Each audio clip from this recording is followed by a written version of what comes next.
Or what woman, having 10 silver coins, if she loses one coin, does not light a lamp and sweep the house and seek diligently until she finds it? And when she has found, she calls together her friends and neighbors, saying, "Rejoice with me, for I have found the coin that I had lost." Just so I tell you, there's joy before the angel of God over one sinner who repents. Luke chapter 15, verse 8 to 10. Okay, we've been talking about, like I said, items lost or people lost. So recently I found a news article about the people losing their items in subway. I know we have one subway line in Daejeon, but in Seoul there are like 20 subway lines there. And there are a lot of people losing items while they are in the subway. So I found this article. Can you show us the article?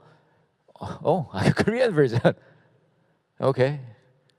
Well, I got English version of this too, but no. Okay, here we go. According to the Seoul Transportation Corporation, on the 27th, the number of the lost item reported in the Seoul subway over the past year was... I almost lost my phone and found it. Okay. Where am I? Okay. 152,540. 152,540. This is an increase of about 4% compared to 146,944 reports in 2023. So this news article came out 2024. Last year, an average of about 418 lost items were reported daily in Seoul subway. This is equivalent to 1 in 61 citizens losing an item on the subway. So 1 out of 61 users or riders in subway lose their items, something. They lose something. The most commonly lost item was, what do you think is the most commonly lost item in subway? What? Phone and? Phone and? And phone, what? Wallet, yes, wallet. It is wallet. Last year, wallets topped the list of lost items in the subway. 36,152 cases. 36,152 wallets were lost. That's about 23.7%. And then they were followed by clothing, 15.3%. Mobile phones, thank you, Hanti, 13.8%. Bags and valuables. And then just go, and their people lost their money, okay? Cash money. How much cash money do you think people lost in year 2023 in subway? All total. How much money we're talking here? I'll just give you the answer, okay? They lost, okay, 569.5 million won. 569.5 million won in cash found in the subway in year 2023. And now guess how much money is returned to the owner? How much money returned to the owner? Here we go. Somewhere there. 439.5 million won, which is 77.2%. Isn't this amazing country or what? You see, it's cash. There's no name to it. Cash is lost, but 77.2% of that cash returned to the owner. This is amazing country. It's never imaginable in like country like US or like US or like US. I mean, looking at this survey, looking at this stats, I was like surprised. We're talking about this story we just read, three-verse story. This is a story about money lost, okay? This lady lost one coin in this is a coin, it actually drachma, okay? Drachma out of 10. One coin out of 10. Now, this lady keeps searching and searching. So I started wondering, so how much money is that right now, today? 1 drachma, okay? And I look into the Bible, or it's Bible, like study Bible, all that, and it says it's equivalent to 1 day's wage. I'm like, what is, I mean, I want to know the like accurate number, actual amount of money. But one day's wage, what is it? So I did a little math and I figured that out. So in Korea, 1 year's GDP, one person's total income that one person makes is 50 million, about 50 million Korean won. 50 million Korean won, one person makes a year. And we divide it by 240 days, which is actual workday, and which comes 210,000 Korean won. So if I make that one drachma to today's currency, it's 210,000 Korean won. In Korean, 21만 원 per. Okay, so this lady had a 2.1 million Korean won, but lost 210,000 Korean won. Now this lady keeps searching. What would you do if you lost 210,000 Korean won? Would you search like all day? You probably go. I know you give a little search, but you're like, I don't know, 210,000 Korean won. I don't know. But this is not just a story about the money. It is actually a story about us, because this is what we do too. We try to come up with a like actual number of amount for our value. For example, you want to see your value with a like annual salary. You want to see yourself like a potential money you're gonna make. You want to see yourself like how much work you do, what you do with your life, and try to calculate that into money, actual number. And you want to see the actual value of your life. And you are always constantly aware of it. What you do is you try to stop talking my phone. Okay. That's what we do. We try to keep the number up so that everybody can see that I am a valuable person. That's what we do.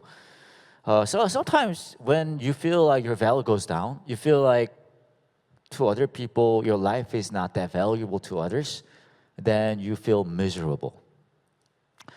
Before I became a pastor, before I got ordained to be a pastor, I had this kind of mind. I am a minimalist. Okay, I don't know how many of minimalists we have here, but good, Henty. I am happy with just very minimum. It's just small amount of things that I have. I am fully happy. I don't really care about like what kind of cars people ride or I drive, what kind of house I live. I don't really care. I'm okay with a very small amount of things that I have. That's the kind of person I am. So I was actually thinking, those people who get ordained to be a pastor, not many of them, jump into this field to make money. Many of us just come and they live with what they have. But I was okay with it because, like I said, I'm a minimalist. So I was okay with it. And since I got ordained, I was okay with the life that I lived. I was fine. But one day, I went to Texas, actually Portland, where my brother lived. He works in a big IT company. Back then, he worked for Intel. Do you know the company called Intel? You do? Okay, good. Maybe it's big enough for you to know. Anyway, he worked there. So he made a decent money. So, at that point, he purchased a new house. So he invited us, my family, to see his new house. So I went there. So I look at the house. Like I said, I'm a minimalist. So I'm like, oh, this is a big house. Hard to manage. Okay. It's a backyard too large. Not good. I'm like, I was okay with it. But I saw my two kids, I got two girls. They started saying like this. Oh, uncle has an amazing house. I wish we live here. I wish we could just stay here. Wow, this is amazing house. This is like a house from the, fairy tale. Oh, wow, uncle. Our uncle just bought an amazing house. Oh. And then my heart started feeling troublesome.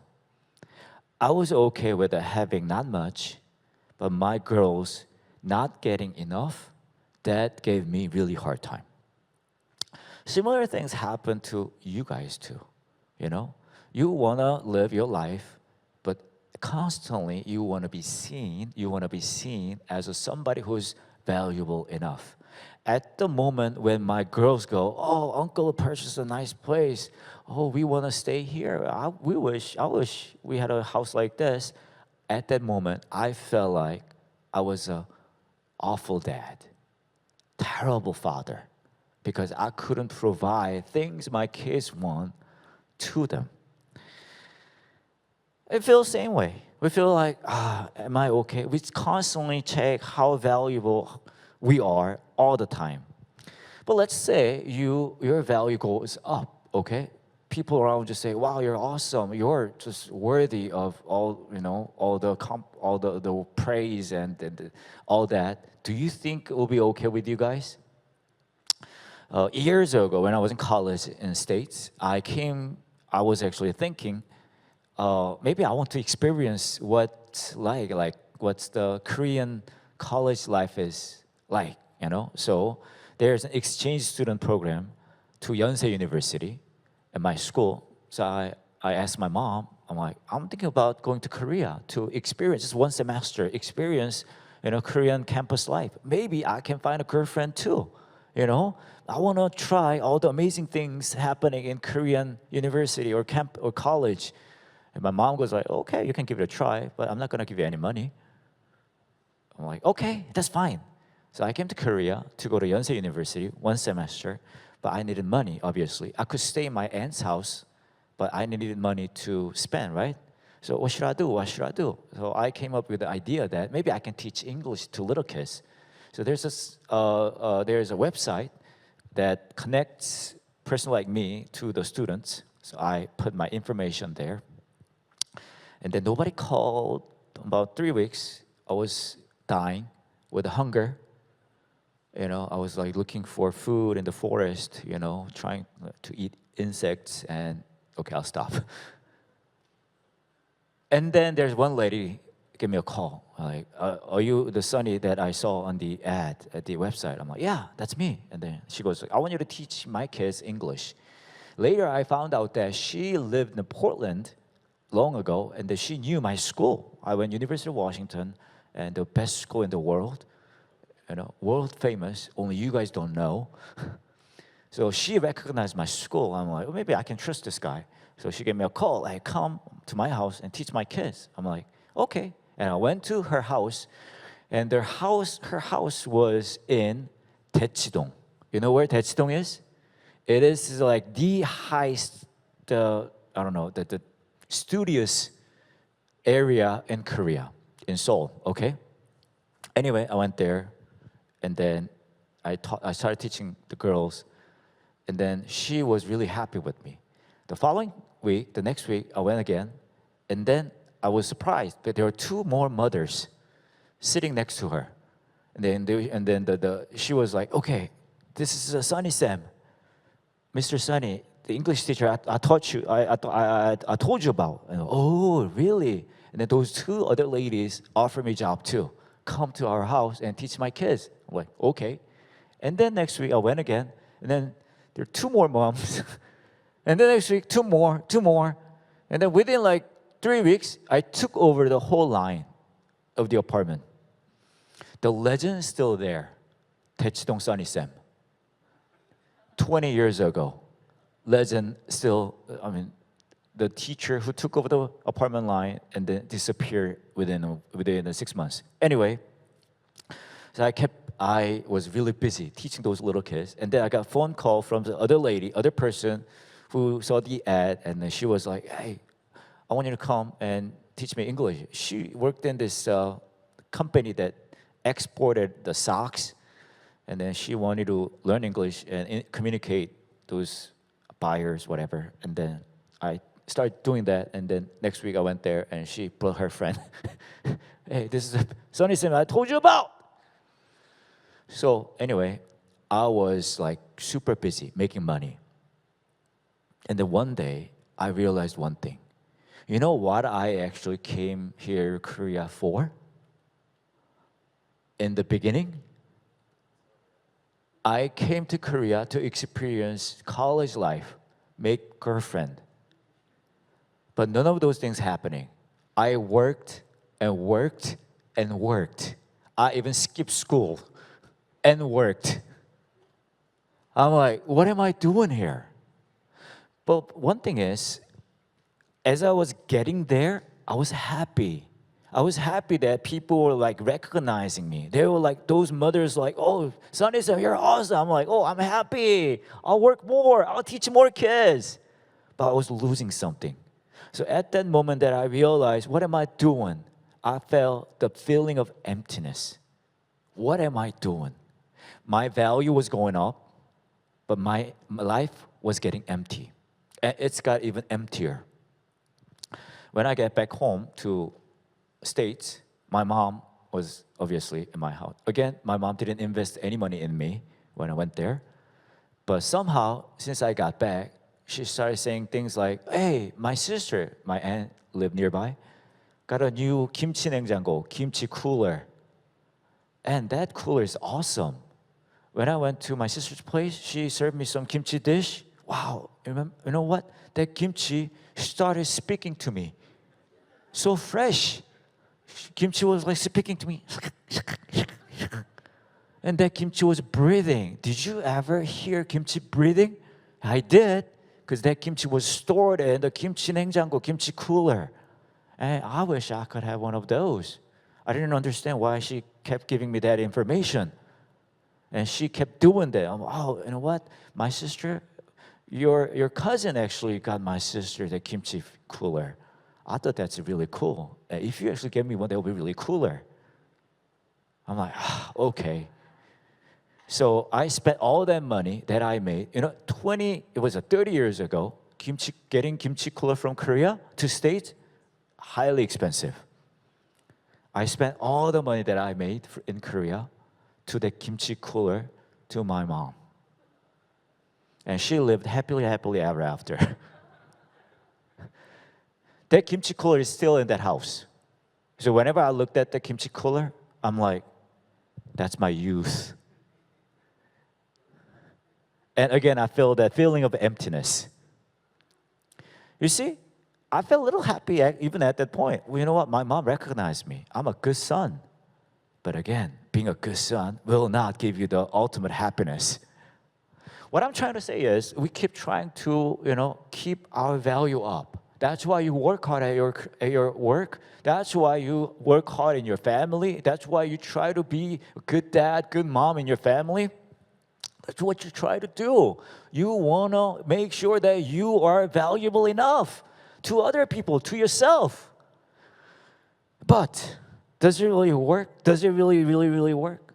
In this story, the woman keeps searching for their lost money.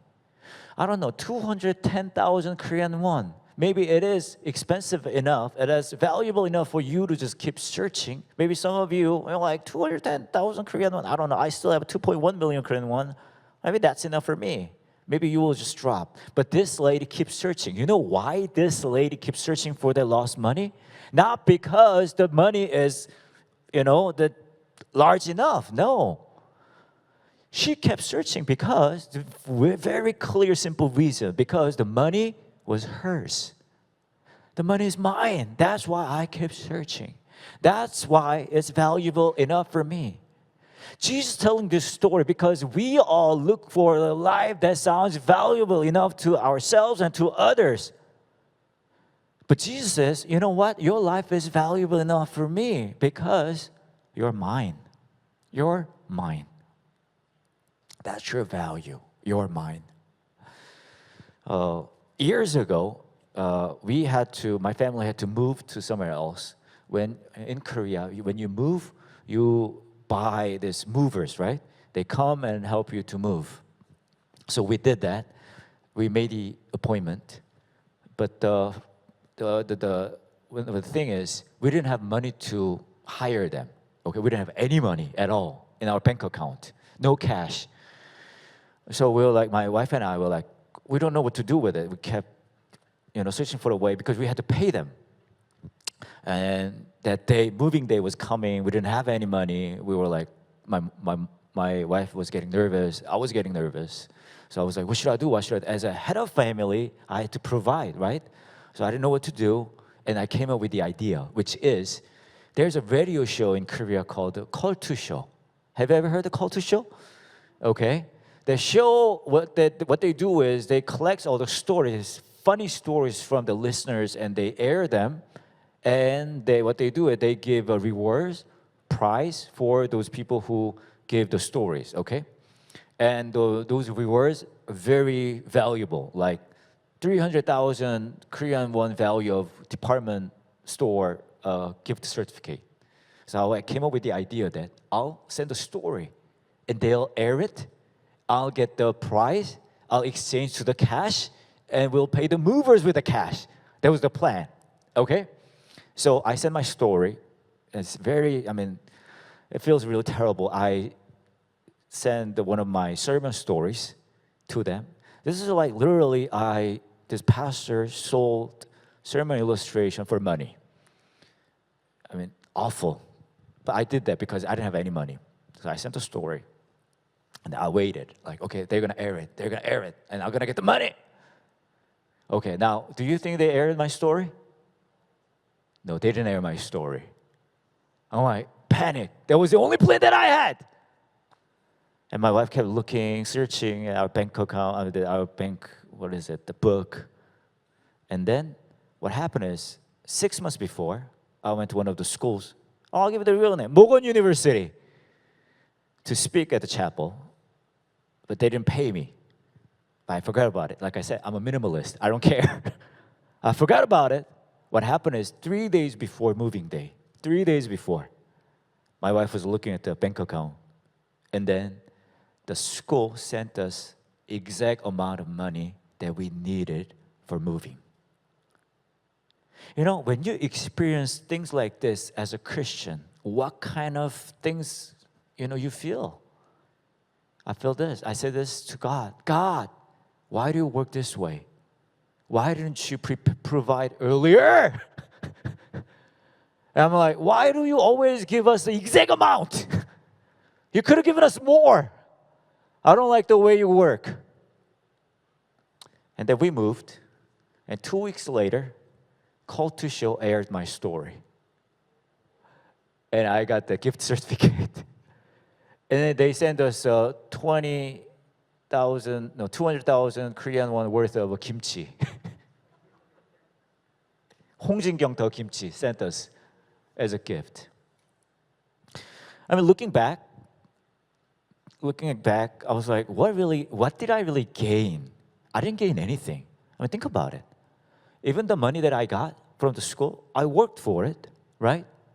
What did I even gain? I gained nothing. All those things that I gained, I sold my story. I worked for it. But one thing that I gained, why did I actually feel it was miraculous? Why did I feel that it was God's work? Because I felt that through the whole story, I felt that God was saying, hey, Sonny, you're mine. You're mine. That's what I experienced. As a Christian, what kind of expectation can we have? If I actually buy a lottery ticket, am I going to win as a Christian? Try it. And if you win, please share a little bit with me. I still don't have a lot of money. As a Christian, if I pray, all my sins will be gone, try it. If you get better, well, give me some, I don't know, there's no person for me. What do we do as a Christian? What are the gains out there? The one thing, which is, you're going to experience that God constantly keeps saying to you, listen, you're mine. That's your value. Maybe you feel like you're not that valuable in your life. You feel like you don't have enough money. Your career is not going well. You feel like I'm not going anywhere. My children are going away. Things not happening in a way that I want. My value is going down. I'm not that valuable. My life is awful. But God is saying, no, your value only comes from me. The fact that you're mine. And you may go, how can I believe that? I don't think God would even feel how I feel. If you go to Matthew 26, can we go to Matthew 26? Yes. Verse 14 to 16, it says this. Then one of the 12, whose name was Judas Iscariot, went to the chief priests and said, what will you give me if I deliver him over to you? It actually means Judas Iscariot is trying to deliver Jesus to those religious leaders, okay? He's trying to sell Jesus. And they paid him 30 pieces of silver, and from that moment he sought an opportunity to betray him. 30 coins of silver is worth, I looked to it, I searched for it. It depends on the size of the coin. It can vary from $98 to $448. So for the max, it's like, 600,000 Korean won, 60만 원. Jesus was sold for max that money. We go, do you even understand my worth is going down, Jesus? Do you even understand my value is going down? I can't really bear with it. This is what the world has, the price tag world is putting on me, Jesus, and I can't accept that. And Jesus goes, I was sold once, the price that was unimaginable. Savior of the world was tagged with a price, $500. Why? Because so that I can complete the love that I have for you. You are mine. And he goes, look at the cross. That's the price that I paid for you. That's the value that I have for you. I want to baptize you. I really do. I do. Not as a religious ceremony. I want to baptize you so that as you coming into the water, you can feel that, you know what? The world is saying, I am this worth, but I know your grace is enough for me as my worth. And as you're coming out of the water, I want to give you the opportunity to say, I'm going back to the world, but I'm coming back. I'm coming back with this grace that's not exchangeable at all in this world. This is the ultimate price tag on me because grace is enough for me. And world will not collapse you. I'd like to have a time of prayer with you guys. As we pray, I want you to look into your hearts. I want you to look into your hearts. What is the value you are giving to yourself? Or you are like, how much money would you put the price tag on you? You've been doing that constantly. You've been looking at the annual salary you've been making. You're like, what kind of father am I to my children? Am I valuable enough? And sometimes you feel miserable because you're not there. You're not at the level that you're expecting yourself to be. You feel like, I don't know how other people see me. Maybe I am worthless to them, even to my family. So you look into your heart. What kind of value you're giving yourself? And you are terrified. You feel uncertain because you feel like you're not going to be at the level that you want to be in terms of worth, the value in this world. So I want you to say all those things to Jesus. Jesus, maybe I'm not that valuable. That's why I'm in fear. But I want you to say this prayer to him. But Jesus, I know that I am yours. That's enough value for you and for me. So help me to believe that. Help me to see the cross, the ultimate price you paid for me. And help me to believe, though the world says other things, that's the price, that grace is enough for me. Let's pray.